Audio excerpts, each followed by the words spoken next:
Bueno, hermanos, buenos días, gracia y paz del Señor Jesús con ustedes. Vamos a orar. Señor Jesús, muchas gracias por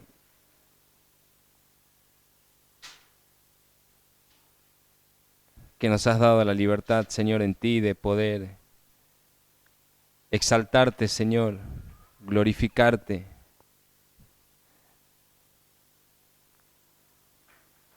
Con estos cánticos, Señor amado, que hemos entonado y con las oraciones que hemos puesto delante de ti. Oh Señor, tú eres digno de mucho más. Eres digno, Señor, de que nuestras vidas se expriman en ti al punto de agotarnos totalmente, hasta el último céntimo, Señor. Tú eres digno de eso y más. Señor, glorifícate en la vida de esta iglesia.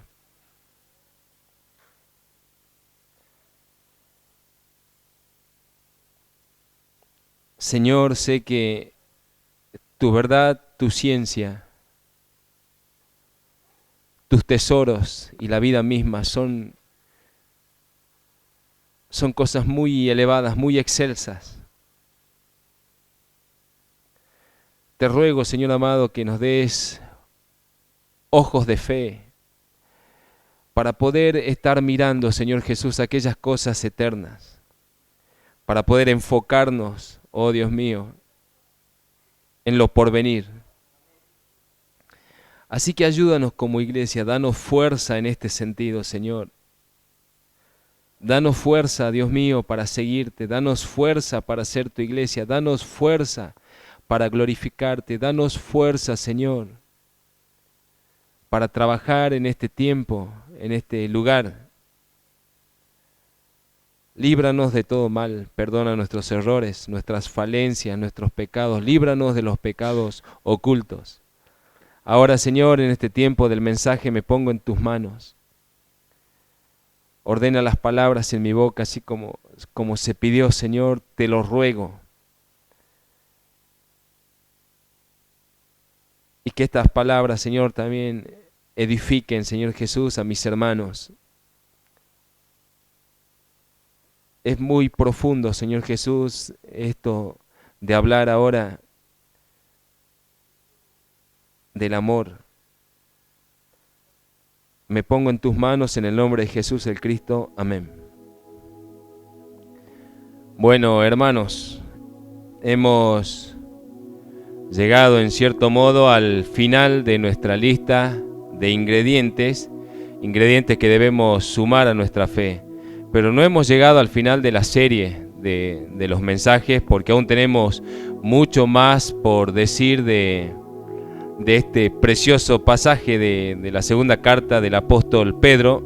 Pero sí, hoy llegamos al último ingrediente, yo le llamo ingrediente, al último ingrediente puntual de esta lista, y por supuesto va a ser el más difícil de exponer, ya que hablar de amor, hablar de ágape, ágapi, como se pronuncia, no se trata de darle la definición más concreta o la definición más hermosa, sino esto, hermanos, esto es una esencia empírica, ¿sí?, que aporta el Espíritu Santo. Es la esencia que nos distingue. El amor es la esencia que distingue, por medio de la gracia del Espíritu, a todo cristiano, en un amor diferente, en un amor sacrificial, en un amor que debemos alcanzar como verdaderos cristianos. Aunque se trata de un mensaje, no quiero dar una definición de lo que es ágape, sino características que deben identificarnos a nosotros a través de ese amor. Bueno, como para entrar en el contexto, segunda de Pedro capítulo 1, versículos 5 al 7. Es una cita que no sabemos de memoria seguramente ya. Vosotros también, poniendo toda diligencia por esto mismo, añadid a vuestra fe virtud, a la virtud conocimiento, al conocimiento dominio propio, al dominio propio paciencia, a la paciencia piedad, a la piedad afecto fraternal y al afecto fraternal amor. Entonces el último ingrediente de nuestra lista es amor, que del texto griego es ágape. Sumar a nuestra fe ágape. ¿Y qué podríamos decir al respecto de ágape? Pero bueno, como ya dije, podemos decir mucho. Vamos a armar un debate acá de lo que es realmente ágape. Pero podemos hacer muy poco. De hecho, hacemos muy poco.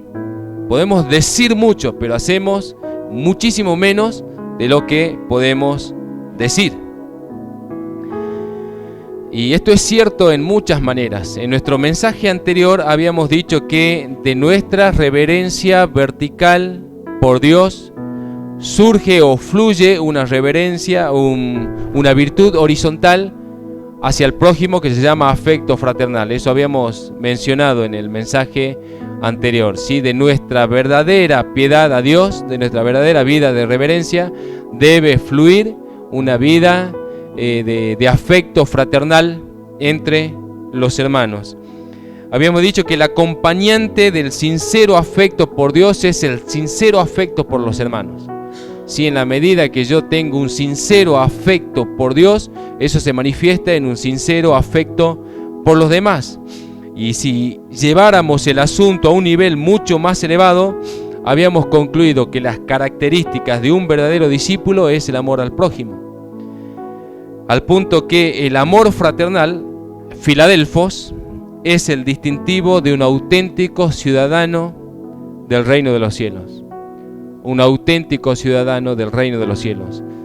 Que temporalmente caminamos por esta senda polvorienta, pero que luego vamos a estar caminando con Cristo en calles eternas. Bueno, citas que acompañaban esto: Juan 13:35, primera de Juan 2, del 9 al 11. Pero bueno, de acuerdo al mensaje anterior, habiendo maximizado, ¿sí?, lo que era el afecto fraternal, tranquilamente podríamos haber cerrado la lista allí. ¿Sí? Le podríamos haber dicho a Pedro, hasta afecto fraternal, sí, déjalo ahí, ya lo hemos entendido de lo que se trata, el afecto fraternal, y podríamos decir, bueno, cerramos la lista acá. ¿Sí? Le vamos a añadir virtud, conocimiento, dominio propio, paciencia, piedad y afecto fraternal, y con eso me parece que andaríamos muy bien. Pero sin embargo, la lista sigue y da un paso más, que sobre lo que hasta aquí venimos buscando añadir a nuestra fe, me parece que con lo que ahora suma el apóstol Pedro, maximiza muchísimo más, diciéndole a las personas: sumen a su fe ágape, añadan a vuestra fe ágape. Y nos toca hablar ahora de ágape, ¿sí? ¿Qué será lo primero que se nos viene a la cabeza bíblicamente hablando cuando pensamos en la más excelente definición de ágape?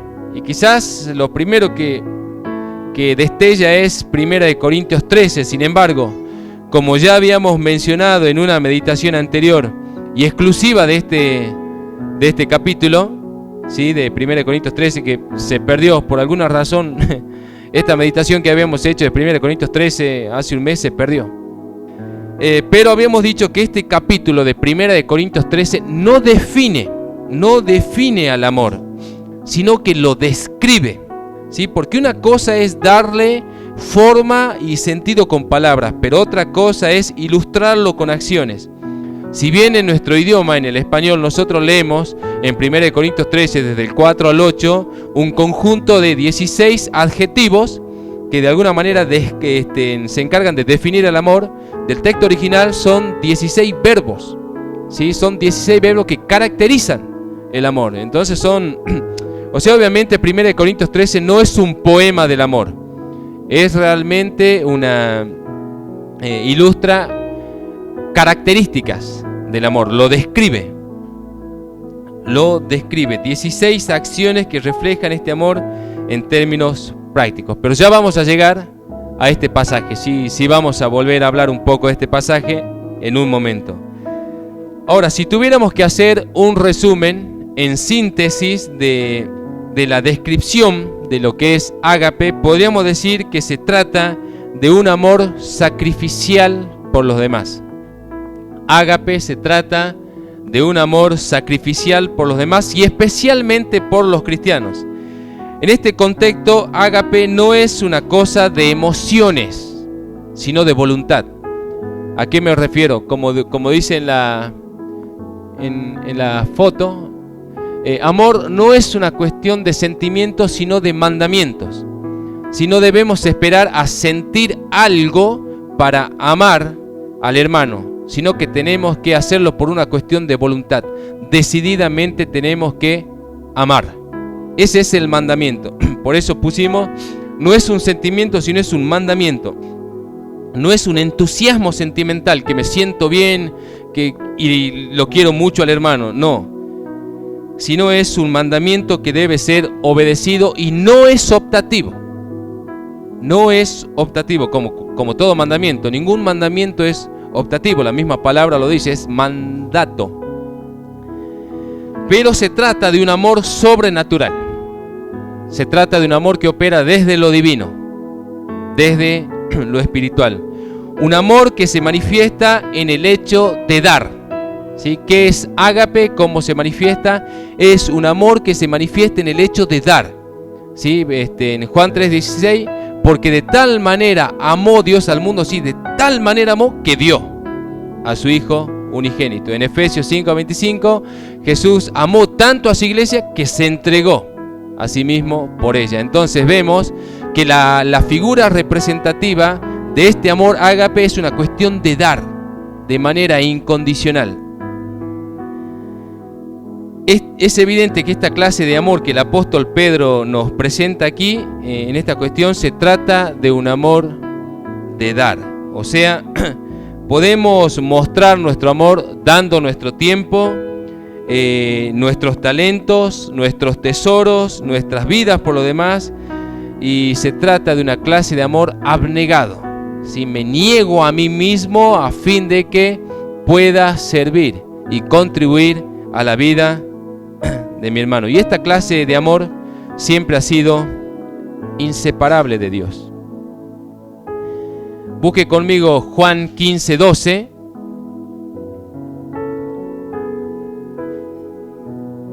Juan 15:12. Este es mi mandamiento, que os améis unos a otros como yo os he amado, ¿sí? O sea, que se amen unos a otros, no como ustedes quieran amar o como yo quiera amar. O no se nos está diciendo, bueno, ámense entre ustedes y ustedes vean, ¿sí?, cómo se amen. No, sino que el Señor Jesús dice, amen como yo les he mandado y como yo lo he hecho. El versículo 13 dice, nadie tiene mayor amor que este, que uno ponga su vida por sus amigos.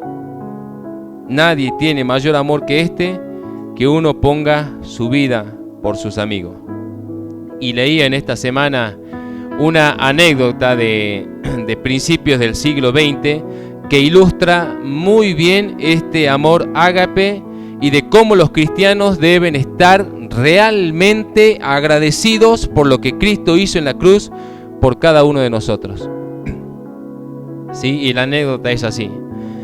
Un día, mientras se hallaba sobre un andamio en un tercer piso, un ingeniero de la construcción tropezó y cayó a tierra en lo que pareció ser una fatal caída libre en picada. ¿Sí?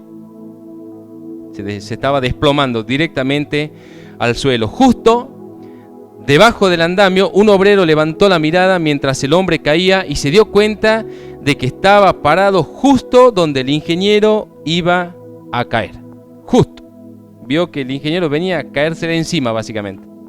Entonces este obrero decidió apuntalarse él y absorber todo el impacto de la caída del ingeniero.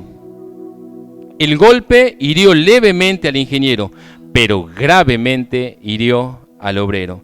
La brutal colisión le fracturó casi todos los huesos del cuerpo a este obrero y después de recuperarse de esas heridas quedó gravemente discapacitado. Dice que años más tarde una periodista le preguntó al antiguo obrero de la construcción cómo le había tratado el ingeniero desde el accidente. Este discapacitado obrero contestó: me dio la mitad de todo lo que posee, incluso una participación en su negocio, constantemente se preocupa por mis necesidades y nunca permite que yo carezca de algo. Casi todos los días me da una muestra de agradecimiento o un recuerdo. Fue la manera en la que este ingeniero se vio movido a retribuirle de alguna manera esa buena acción que había hecho este obrero. Bueno, a menudo, ¿sí?, los cristianos, ¿sí?, como nosotros, a diferencia de este agradecido ingeniero, nos olvidamos que en el Calvario hubo un hombre que sufrió el pesado peso de nuestro pecado al absorber nuestra caída, que nos precipitábamos desde una altura mucho más alta que el tercer piso, en una caída libre en picada hacia el infierno. Y que en esa caída en picada libre hacia el infierno, un hombre se paró y decidió absorber todo nuestro golpe, todo nuestro pesado peso pecador, cargando él con nuestra sentencia en la cruz.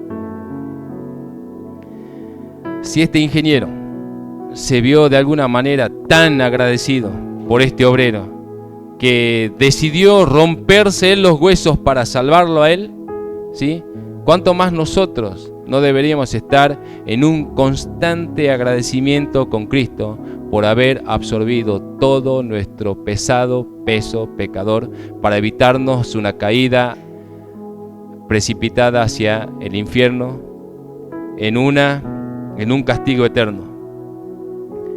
Hermanos, cuando hablamos de amor, cuando hablamos de ágape, lo primero que vemos es lo que Cristo hizo por nosotros en la cruz. Dios derramó su ira sobre el sacrificio perfecto de Cristo. Su Hijo sin pecado fue herido por nuestras rebeliones, molido por nuestros pecados. El castigo de nuestra paz fue sobre él y por su llaga fuimos nosotros curados. Isaías 53, 5. Según de Corintios 5:21, al que no conoció pecado, por nosotros lo hizo pecado para que nosotros fuésemos hecho justicia de Dios en él. Y Pedro, en 1 Pedro 2:24, volviendo a repetir el versículo de Isaías, quien llevó él mismo nuestros pecados en su cuerpo sobre el madero, para que nosotros, estando muertos a los pecados, vivamos a la justicia, y por cuya herida fuisteis sanados. Cristo se sacrificó por todos los que creen en él, y esto nos incluye totalmente, ¿sí? Cristo se sacrificó por nosotros. Cristo decidió cargar nuestro peso. Cristo decidió absorber la ira destinada para nosotros, para que caiga sobre él. Cada uno de nosotros, sin duda alguna, deberíamos estar consumidos de una constante gratitud a Cristo por lo que él hizo. Cada uno de nosotros deberíamos estar consumidos de una constante gratitud por lo que Cristo hizo. Todos los días. Todos los días. Señor, gracias por lo que hiciste. ¿Qué puedo hacer por ti? ¿Cuál es tu voluntad? ¿En qué puedo glorificarte? Deberíamos estar motivados a manifestarle un amor superior a lo que es natural y expresárselo de forma directa. ¿De qué manera? ¿Cómo le expresamos nuestro más sentido agradecimiento a Cristo por lo que él hizo?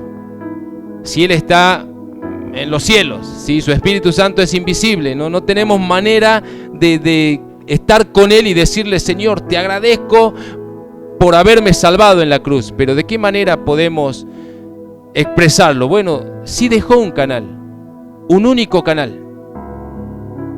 Ese amor que sentimos tanto por Dios, derramarlo en el prójimo. Si es verdad que amamos tanto a Dios, derrama ese amor en el prójimo. Deposítalo en el prójimo. Bueno, eso es ágape. Eso en un sentido bíblico ilustra lo que es ágape. Primera de Juan 4:7, búsquelo conmigo, vamos a hacer la lectura desde el versículo 7 al 12. 4, del versículo 7 al 12.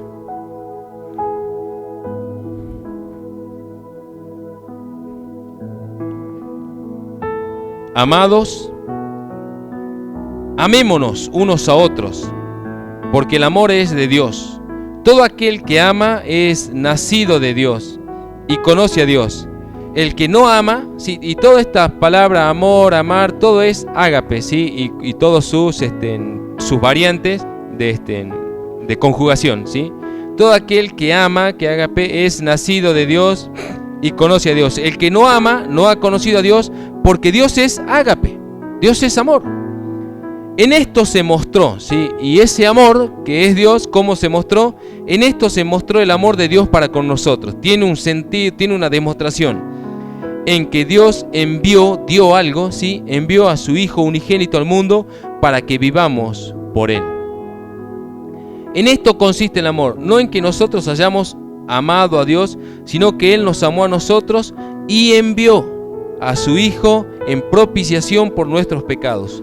Amados, si Dios nos ha amado así, debemos también nosotros amarnos unos a otros, ¿sí? De la misma manera. Nadie ha visto jamás a Dios. Si nos amamos unos a otros, Dios permanece en nosotros y su amor se ha perfeccionado en nosotros. Entonces, de acuerdo a este tipo de amor, los creyentes deben amarse al máximo nivel de expresión. Al máximo, o sea, ya vamos a llegar a una cita donde el apóstol Pedro, ¿sí? Habla de ferviente amor. Y curiosamente la palabra ferviente allí tiene el sentido de estirar un músculo al máximo. Vale decir, amar en la mayor intensidad en que uno pueda amar y servirse unos a otros. El único canal entonces vigente, de acuerdo a este texto que escribe el apóstol Juan, ¿sí? en lo que acabamos de leer, el único canal vigente para expresar nuestro amor a Dios es el prójimo, es el hermano. La única manera en dar algo.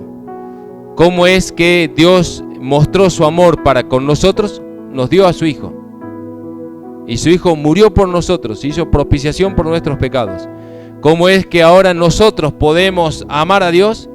Dándole algo, dándonos nosotros mismos también en servicio y virtud por mi hermano.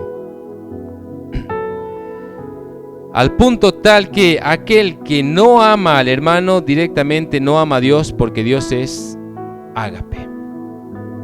Ahora, este amor al prójimo en un sentido práctico es incondicional, si no pone condiciones para amar.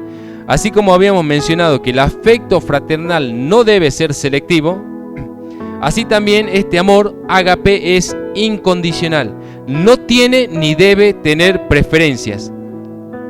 Ama incluso a aquellos que son desagradables y que no merecen ser amados, pero igual los ama.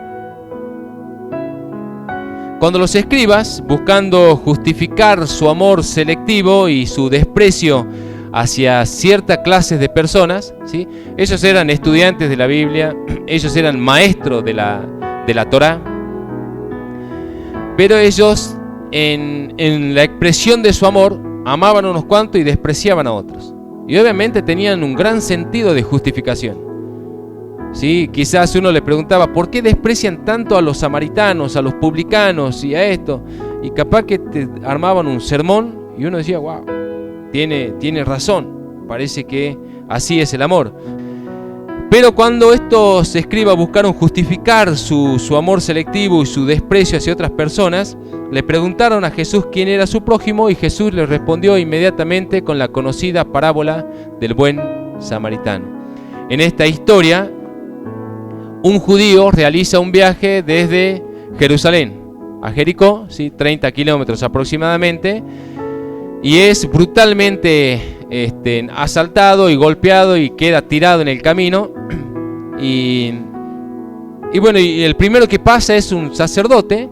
O sea, y Jesús ilustra en la historia que el primero que pasa es alguien que está en los negocios de Dios, alguien que de alguna manera está para mediar entre el hombre y Dios, alguien que está para servir a las personas. Y esto está en Lucas capítulo 10, versículo 2 al 37, y pasa de largo. Después viene un levita, alguien que está de alguna manera trabajando en las cosas santas, en las cosas consagradas a Dios, y también pasa de largo. O sea, Jesús no está exagerando con esta parábola, sino que está dando justo en el centro, porque ellos eran así, eran hombres extremadamente religiosos, pero con un amor extremadamente selectivo. Y Jesús los está identificando. Me parece que ellos se identifican totalmente en esta parábola. Ellos se dan cuenta que el sacerdote y el levita son ellos. Son ellos que no están dispuestos a ayudar a cualquiera, sino a quien ellos consideran que tienen que ayudar. A este sí, a este no. Y después, en tercer lugar, en la historia esta de la parábola del buen samaritano, pasa un samaritano. Y que es el único que actúa bajo la misericordia, levanta al hombre, lo lleva a un lugar, lo cura, paga también para que lo atiendan. Y Jesús le dice, después que termina la historia, le dice al escriba: ¿quién te parece que usó de misericordia? Y él dice, bueno, ¿quién te parece que tuvo amor al prójimo? Y el escriba dice, el que usó de misericordia. Ve tú y haz lo mismo. Entonces, en un sentido práctico, Jesús le está diciendo, el amor verdadero, ágape, es incondicional. Yo no puedo decir que amo si desprecio. No puedo decir que amo si tengo realmente condiciones para amar. Entonces, un amor así es básicamente una clara evidencia de un desconocimiento de Dios. Claramente Juan, en ese sentido, Juan es muy directo y nos confronta totalmente. Él nos dice, Dios es ágape, ¿sí? Y si yo realmente conozco a Dios, esa virtud de Dios va a operar en mí para trabajar y para servir. No puede ser de otra manera.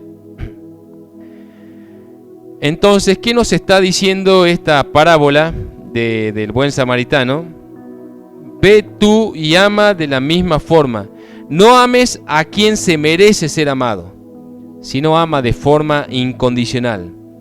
Ágape es amor que no espera reciprocidad, ¿sí? Que no espera ser recíproco. Ama aunque me desprecien. Bueno, es lo que hizo Jesús en la cruz. Jesús murió en la cruz incluso por aquellos mismos que estaban gritando y diciéndole, crucifícale, crucifícale. Y Jesús está muriendo incluso por ellos. Está muriendo incluso por aquellos mismos que lo azotaron. Está muriendo incluso por aquellos mismos que le clavaron las manos. Está muriendo incluso por aquel que le clavó la lanza al costado. Jesús está muriendo incluso por aquellos que lo despreciaron. Y Jesús nos dice a nosotros, amen, así como yo los he amado, ámense entre ustedes. Nadie tiene mayor amor que que uno ponga la vida por los amigos. Esta parábola del buen samaritano demuestra que quienes aman verdaderamente a Dios no necesariamente tienen que estar involucrados en alguna actividad en la iglesia, sino lo demuestran amando al prójimo, sirviéndose. En 1 de Juan 5.1, todo aquel que cree que Jesús es el Cristo, sí, búsquelo conmigo, 1 de Juan 5.1.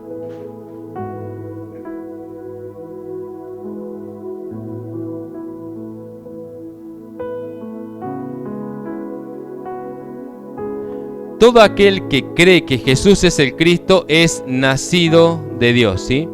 Todo aquel que cree que Jesús es el Cristo es nacido de Dios. Y todo aquel que ama al que engendró, ama también al que ha sido engendrado por él. ¿Sí? Como diciendo, una cosa es consecuencia de la otra. Si yo he sido engendrado por Dios y amo a Dios, amo también a todo lo que Dios o lo que Cristo ha seguido engendrando. Bueno, volvemos a marcar entonces cómo le demostramos amor a Dios, cómo le demostramos ágape a Dios. Pues bien, hay un solo canal: amando al prójimo, amándonos entre nosotros, amando al hermano de forma sacrificial e incondicional, aunque no se lo merezca, ¿sí? Porque podemos tener justificativos, pueden haber muchos justificativos, ninguno valedero para Dios, por supuesto, pero entre nuestro contexto sí, podemos ser muy selectivos. Sin embargo, el punto es: ama a Dios, ama al hermano, ama al prójimo. Y esta es exactamente la clase de amor que se nos describe también acá en 1 Corintios 13. Y ahora sí voy a leer 1 Corintios 13, desde el versículo 1 hasta el versículo 8, la primera parte del versículo 8. Este es lo que ya habíamos visto, pero se perdió. 1 Corintios 13, 1 dice: si yo hablase lenguas humanas y angélicas y no tengo amor, vengo a ser como metal que resuena o címbalo que retiñe. Y si tuviese profecía y entendiese todos los misterios y toda ciencia, y si tuviese toda la fe de tal manera que trasladase los montes y no tengo amor, nada soy. Y si repartiese todos mis bienes para dar de comer a los pobres, y si entregase mi cuerpo para ser quemado y no tengo amor, de nada me sirve. El amor es sufrido, pero el amor es benigno. El amor no tiene envidia, el amor no es jactancioso, el amor no se envanece, el amor no hace nada indebido, el amor no busca lo suyo propio, el amor no se irrita, el amor no guarda rencor, el amor no se goza de la injusticia, mas se goza de toda la verdad. El amor todo lo sufre, el amor todo lo cree en Cristo, el amor todo lo espera. El amor todo lo soporta. Y la primera parte del 8, el amor nunca deja de ser. Y este capítulo no es un poema del amor. ¿Sí? Este capítulo no es un poema del amor, sino es una perfecta descripción de lo que caracteriza al verdadero amor. La iglesia de los Corintios podía tener muchos dones, ¿sí? De hecho tenía muchos dones, pero no tenían amor. Y al no tener amor, Pablo les está diciendo: no tienen nada. Si no tienen amor, no tienen nada. Puedes tener una excepcional dotación lingüística para hablar de Cristo, para testificar de Cristo, para predicar de Cristo y hablarle a otros de Cristo, pero si no hay amor evidente, entonces no hay nada. Puedes tener o haber descifrado profecías bíblicas del Apocalipsis y haber entendido todos los misterios ocultos de la creación, pero si no hay ágape evidente en ti mismo, entonces no eres nadie. Puedes tener una tremenda convicción y fe al punto de dar tu vida por otros, pero si no tienes amor, de nada te sirve un sacrificio religioso. Entonces, como creyentes, puedes tener de todo, pero si no tienes amor, entonces no tienes nada. Si no tenemos ágape evidente en nosotros mismos, entonces no tenemos nada. Se trata de una ecuación tan sencilla como todo sin amor igual a 0. Y esto es lo que nos demuestran los 3 primeros versículos de este capítulo de 1 Corintios 13. Los 3 primeros versículos nos están diciendo eso. ¿Sí? Pueden tener muchas cosas, pero si no tienen amor, la ecuación es igual 0. No tienen nada.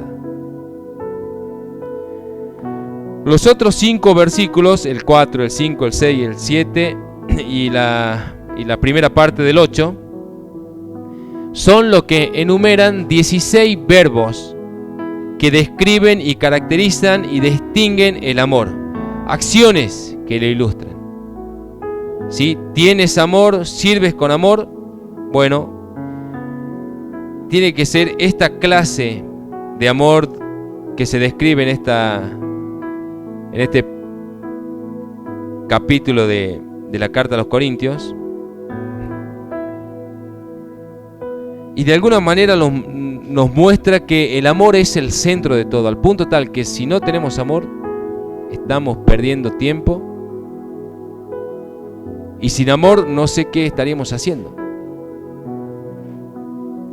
Jesús caracterizó cada uno de estos elementos que describen al amor. Cristo personificó realmente cada una de estas características, acciones y virtudes y cualidades del amor. De alguna manera es como que Pablo está describiendo a Cristo. Cuando escribe 1 Corintios 13 es como que él está retratando a Cristo.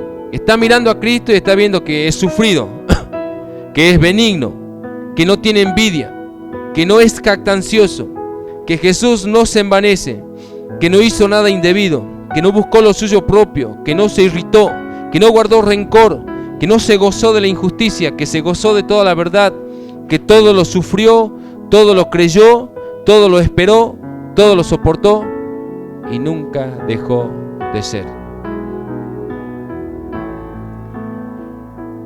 Entonces, hermanos, puede que como creyentes tengamos virtudes muy necesarias para la vida de la iglesia.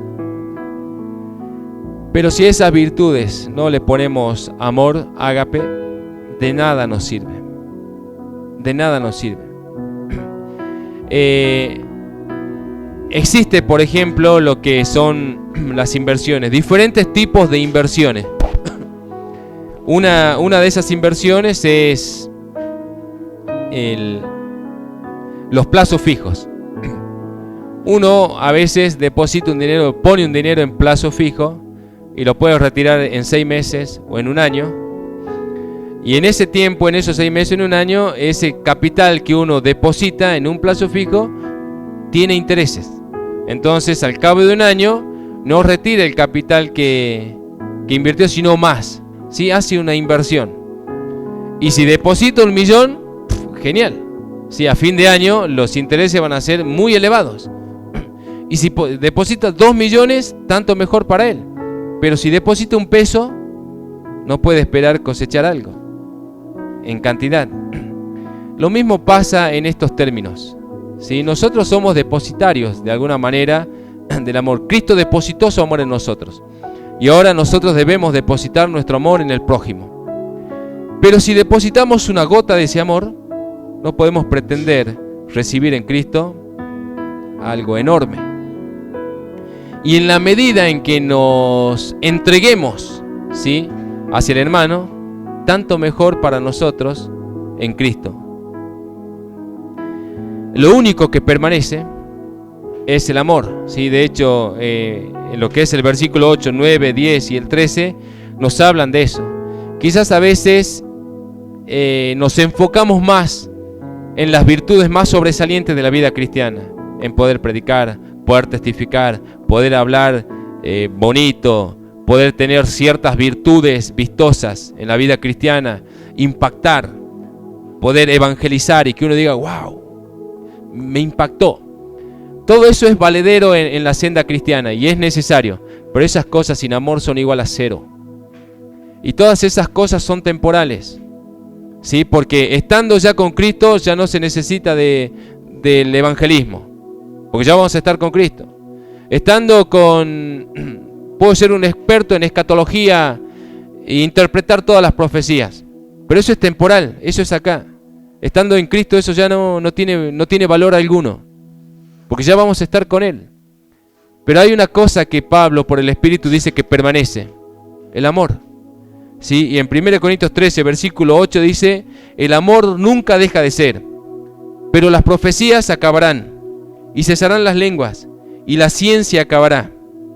Porque en parte conocemos y en parte profetizamos, mas cuando venga lo perfecto, entonces lo que es en parte se acabará.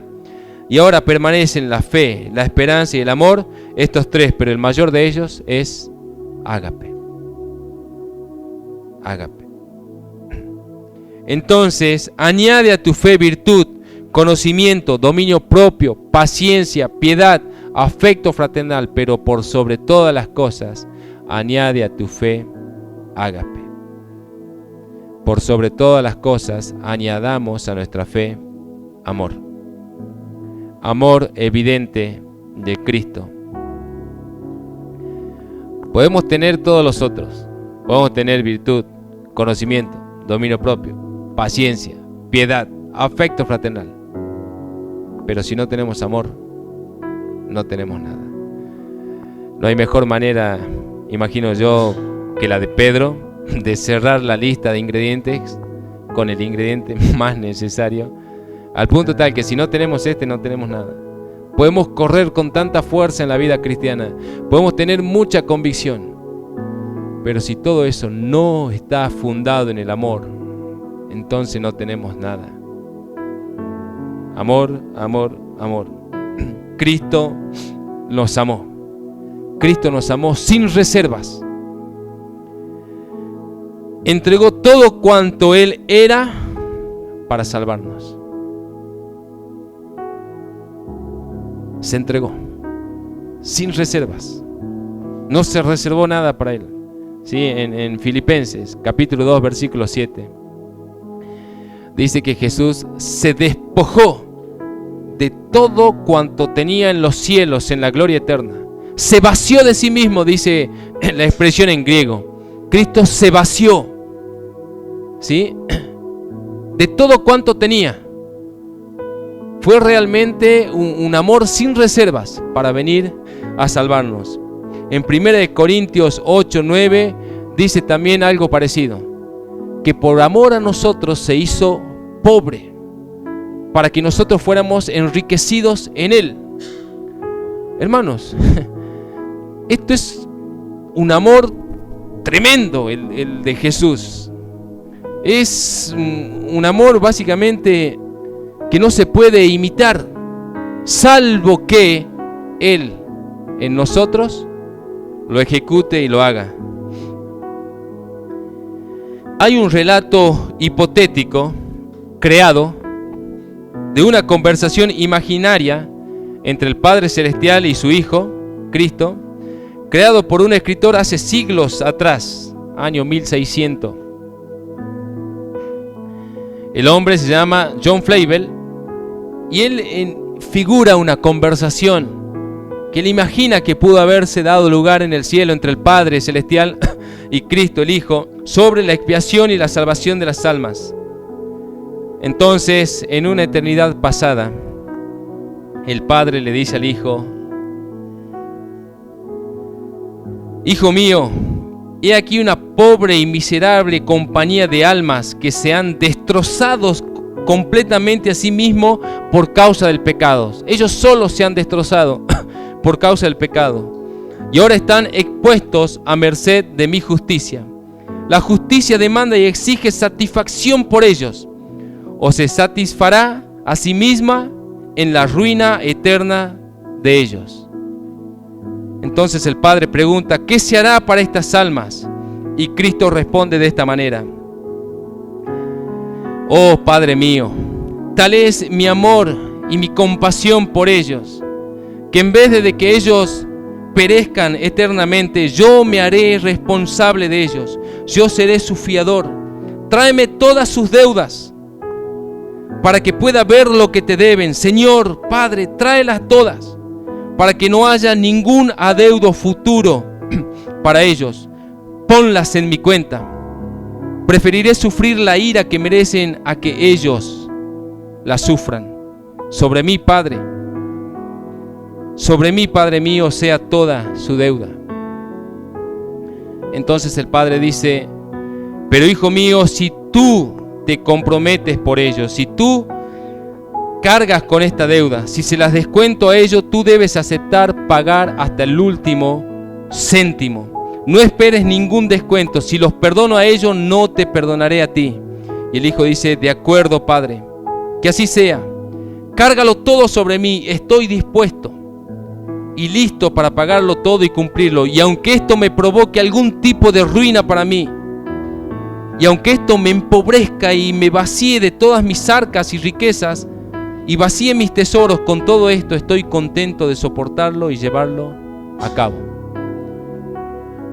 Y es una conversación hipotética, construida, porque de alguna manera este diálogo muestra que aquellas personas, incluso en el pasado, del año 1600, más atrás y desde el principio, cuando piensan en la obra expiatoria de Cristo, se dan cuenta de que Cristo se vació de sí mismo y entregó todo cuanto tenía para venir a salvarnos. Cualquiera que medita en la obra de Cristo llega a una conclusión parecida a esta, de que Cristo, cuando cargó con nuestro pesado peso pecador, decidió hacerlo al precio de perder Él de sus riquezas para enriquecernos a nosotros. Realmente, hermanos, este amor es un amor indescriptible con palabras, de verdad que lo es. Realmente es un desafío para mí pararme acá y hablar de ágape, por muchas razones, porque lejos esté de mí el querer definir lo que es esto con palabras. Porque como dije al principio, esto se trata de una esencia empírica, de una esencia experimental. Y hasta que no experimentemos eso por la gracia de Cristo y por su Espíritu, no podremos decir más nada del amor.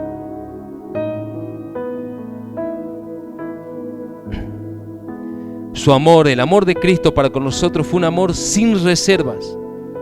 No se reservó nada para Él. Todo lo dio, todo lo entregó, todo lo pagó.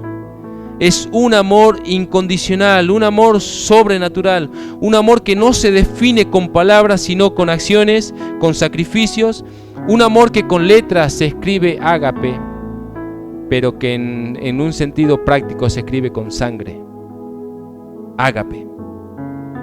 Y se trata de un mandamiento, no de un sentimiento.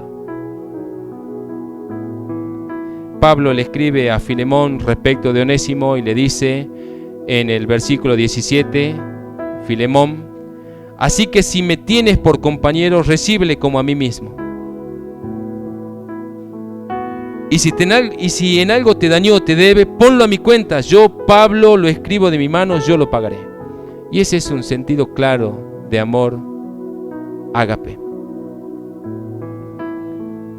Pablo está pagando la cuenta de otro hombre. Pablo está cargando con la cuenta de otro. Y es un sentido práctico. Pablo dice, este hombre te robó, este hombre te hizo daño. Bueno, ponelo en mi cuenta, yo lo pagaré.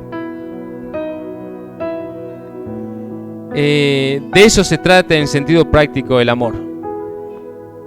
De un amor abnegado y sacrificial por el otro. Cristo derramó su amor por nosotros y en nosotros. Somos depositarios del amor de Dios. Cristo depositó su amor en nosotros y así debemos actuar nosotros por lo demás. Depositar amor, de eso se trata, una inversión. No amamos de acuerdo al sentimiento, sino de acuerdo al mandamiento. Ámense los unos a los otros, depositen amor los unos en los otros, den por el otro y experimenten el gozo. Busquen conmigo esta última cita, Primera de Pedro, capítulo 4, versículo 7.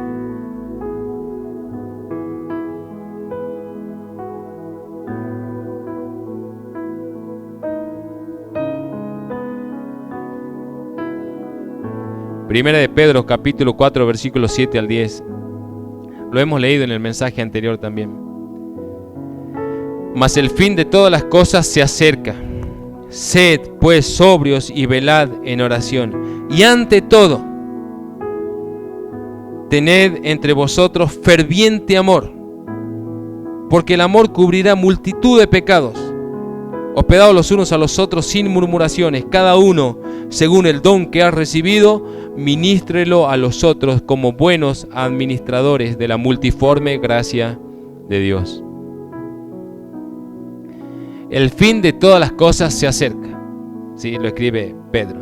Y él dice, pero ante todo, si hay algo que él tiene que encargar mucho, es que haya en cada uno de ustedes amor ferviente. Amor ferviente.